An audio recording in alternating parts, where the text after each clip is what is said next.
यानी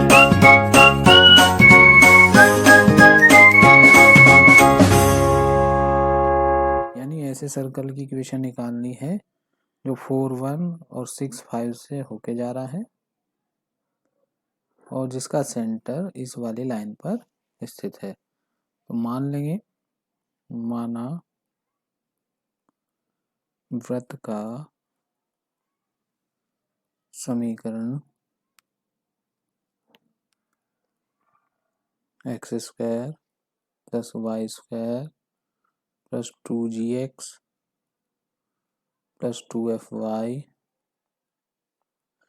plus c बराबर 0 है। इसे इक्वेशन 1 नाम दे देंगे। कह देंगे कि चूंकि ये है 4,1 से होकर जाता है, तो यानी x की जगह 4 रख देंगे और y की जगह 1 रख देंगे। तो 4 चौक 16 जमा 1 जमा 8g जमा 2f और जमा c बराबर 0। इसको लिख सकते हैं 8g जमा 2f जमा c बराबर -17। इक्वेशन 2 होगी। ऐसी 6 5 से होके जा रहा, 6,5 रख देंगे इक्वेशन 1 में।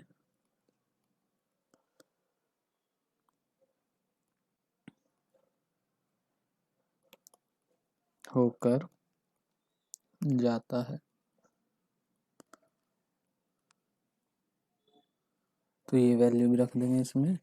तो 6 छंग 36 36 प्लस 5 पंजे 25 जमा 6 दूनी 12x और जमा 12g और 10f और जमा c बराबर 0। इसको लिख सकते हैं 12g जमा 10f जमा c बराबर 36 और 25 हो गए 61,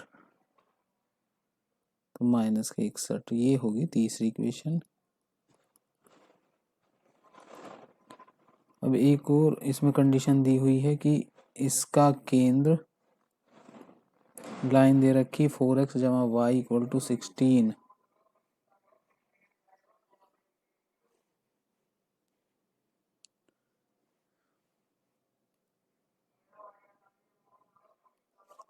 चूंकि इसका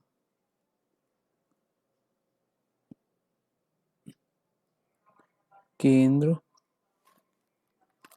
4x जमा वाई इक्वल टू 16 पर स्थित है और वृत्त का केंद्र क्या होता है, माइनस के g माइनस के f, माइनस के g माइनस के f।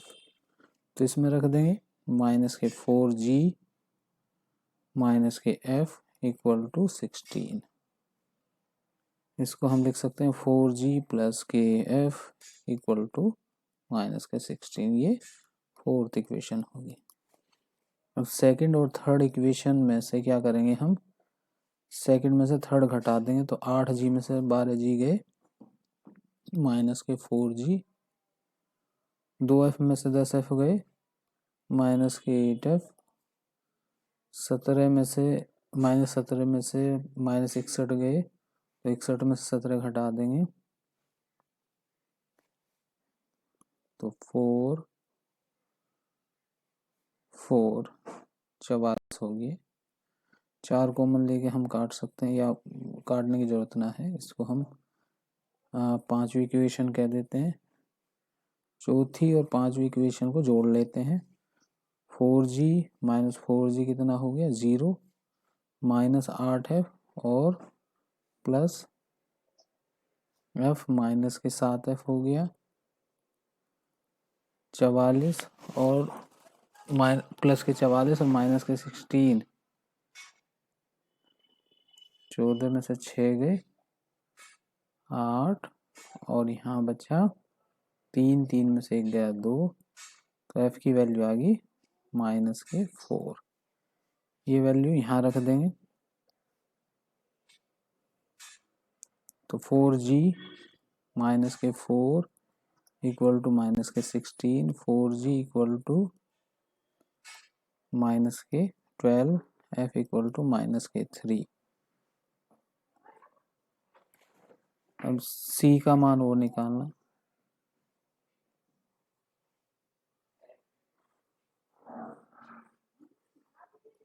c का मान वो निकाल लेंगे कि c का मान कैसे निकलेगा।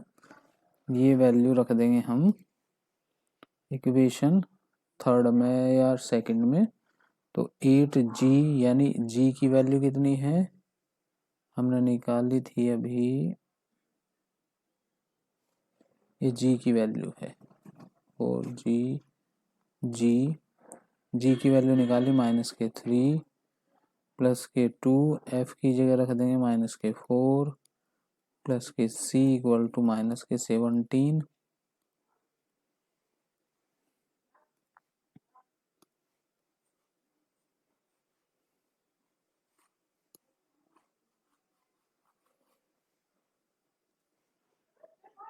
माइनस के 24 माइनस के 8 प्लस के c बराबर माइनस के 17, माइनस के 32 प्लस के c इक्वल टू माइनस के 17, c इक्वल टू 15। तो वृत्त की जो इक्वेशन आई y(x² plus y² plus 2gx plus 2fy plus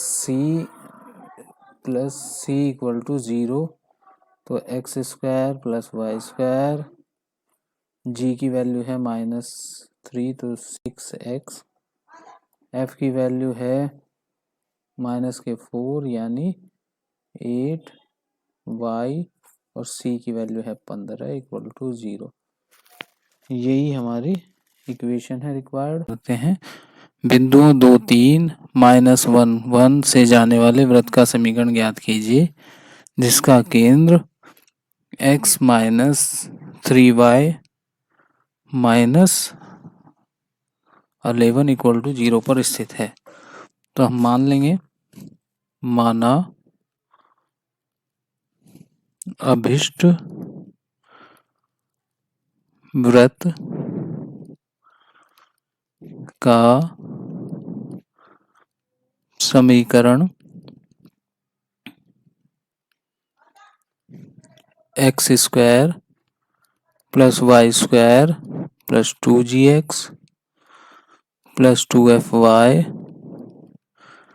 plus c equal to 0 है। तो इसको पहली इक्वेशन मान लेते हैं, चूंकि यह वृत्त 2,3 से होकर जाता है, तो रख देंगे इसमें वैल्यू 2 दूनी 4, 3 तिया 9, 2 दूनी 4g जमा 6f प्लस के c इक्वल टू 0, तो यानी ये आया 4g plus 6f plus c equal to minus के 13, इक्वेशन 2 होगी। अब ये -1 और 1 से भी होके जा रहा है, चूंकि वृत्त 1 -1, 1 से भी होकर जाता है, तो रख देंगे -1 और 1, तो यहाँ 1 हुआ, यहाँ भी 1 हुआ और यहाँ माइनस के 2g हुआ और यहाँ प्लस के 2f हुआ और प्लस का c equal to 0 minus 2g plus के 2f प्लस का c इक्वल टू माइनस के 2। इक्वेशन थर्ड होगी। फोर्थ इक्वेशन कैसे करेंगे? चूंकि जो वृत्त का केंद्र है इस वाली लाइन पे स्थित है, दी गई लाइन कौन सी है? x माइनस 3y माइनस के 11। तो वृत्त का केंद्र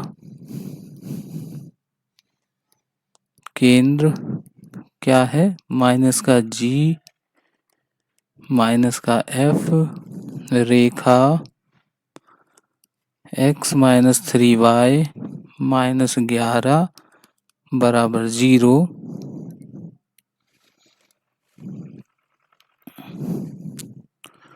पर स्थित है। अतः माइनस g प्लस के 3f माइनस के 11 इक्वल टू 0। अब क्या करेंगे? दूसरी और तीसरी इक्वेशन से हम या तो c को गायब कर लेंगे। c गायब कैसे होगा? इसे एज इट इज घटा देंगे। 4g माइनस समीकरण 2 में से 3 को घटा देंगे हम, 2 माइनस 3, तो हमारे पास यहाँ हुआ 6g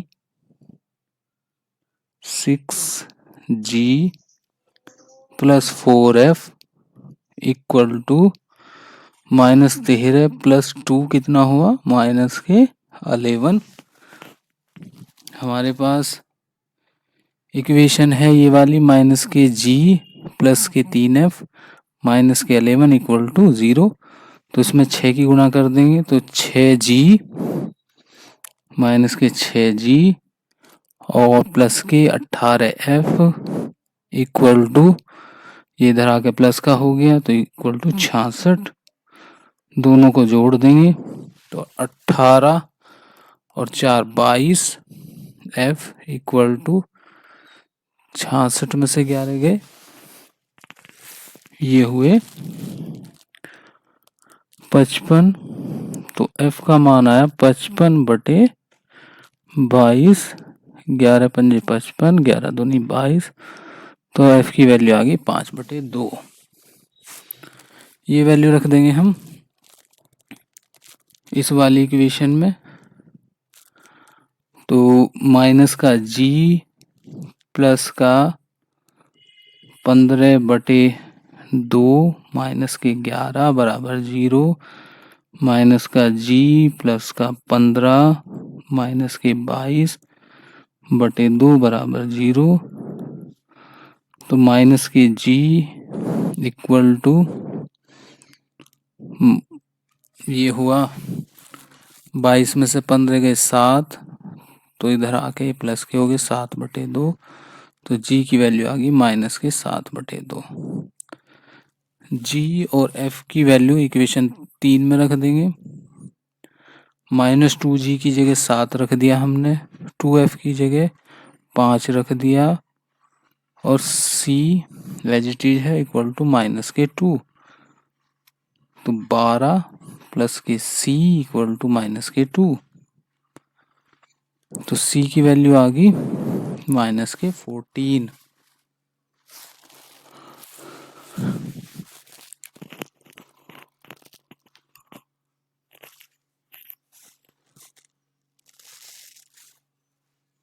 ये वैल्यू सारी उठा के हम वृत्त की जो इक्वेशन फर्स्ट मानी थी उसमें रख देते हैं।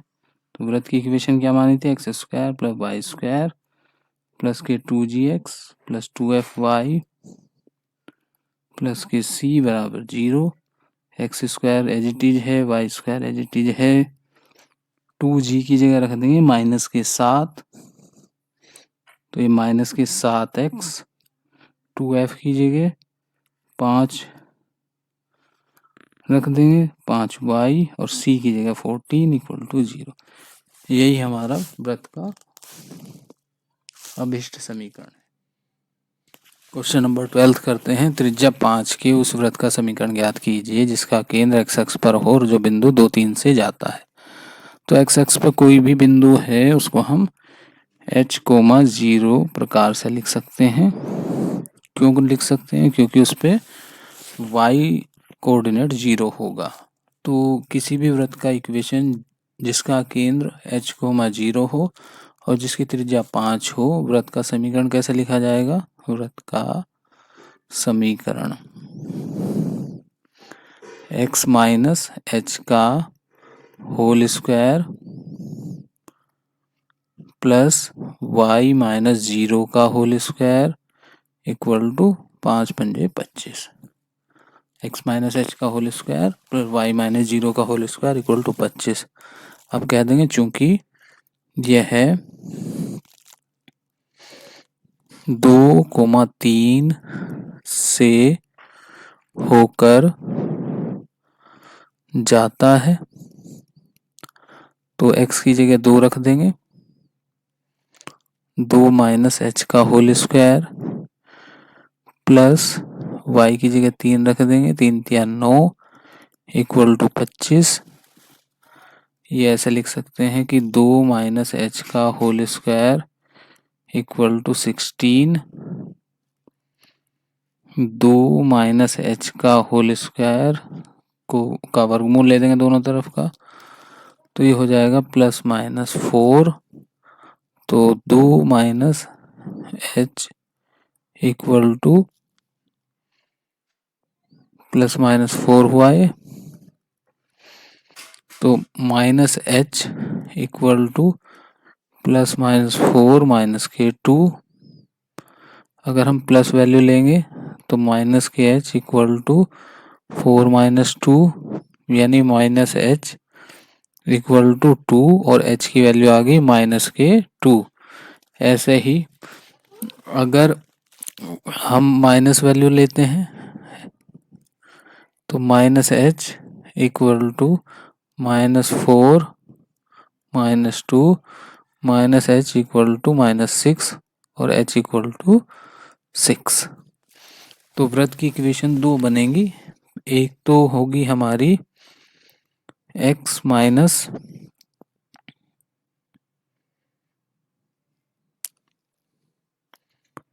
माइनस माइनस प्लस 2 का whole square plus y square equal to 25 और दूसरी बन सकती है x माइनस 6 का whole square plus y square equal to 25।